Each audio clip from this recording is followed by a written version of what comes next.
เดือนหาวันออกให้งานของประเพณีล่ามเพราะว่าทหารตำรวจข้าราชการวันนี้สั่งอยู่เด้อเพื่อเสริมสร้างบรรยากาศจากวงดนตรีนุ่นเฮียโนจากคุณมีเดียมเดนวีก่อนเป็นหนึ่งเสียงเพลงชาพิษไผ่กับสวดขั้นมวนกับยุกจอกขั้นเมากับยุกจอกได้ข้าพเจ้าเบาไล่ยังห่างจากวงดนตรีนุ่นเฮียข้าพเจ้าจะแก้ไม่เลยเด้เบาไล่ยัง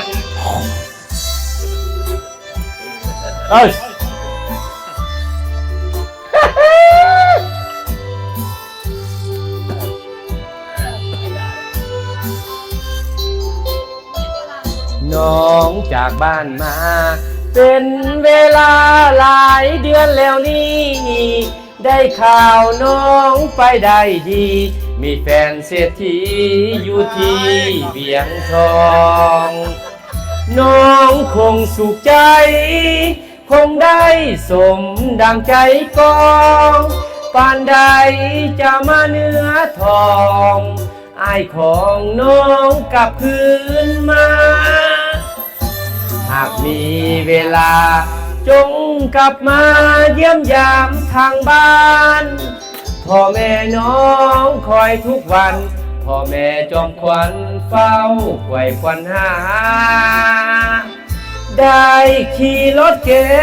งอย่าลืมเสียงเพลงบ้านนาอย่าลืมท้องที่ดินนา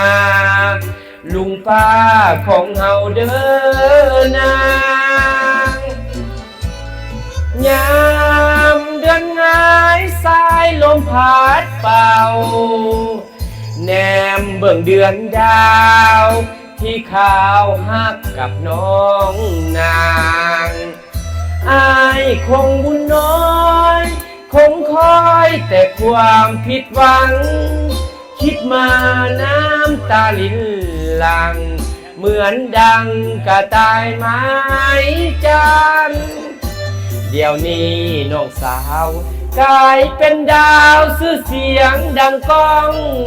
ผมงามผิวพรรณขาวผ่องมีทั้งคู่ของคนที่สมกัน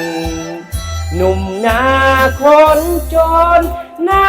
มนน้องคงสุขสันต์ได้ดีมี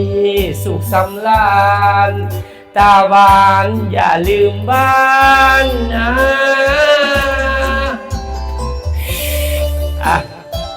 จวนเนาะอยากวีจะด่าเนาะเพื่อเสริมสร้างบรรยากาศเนาะไม่แต่ว่าคอยเห็นว่ากินไม่นอนกินอะไรไม่ลายกันเบิด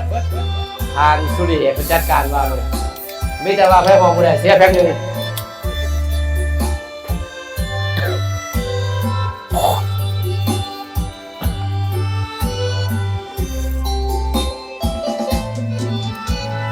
ยา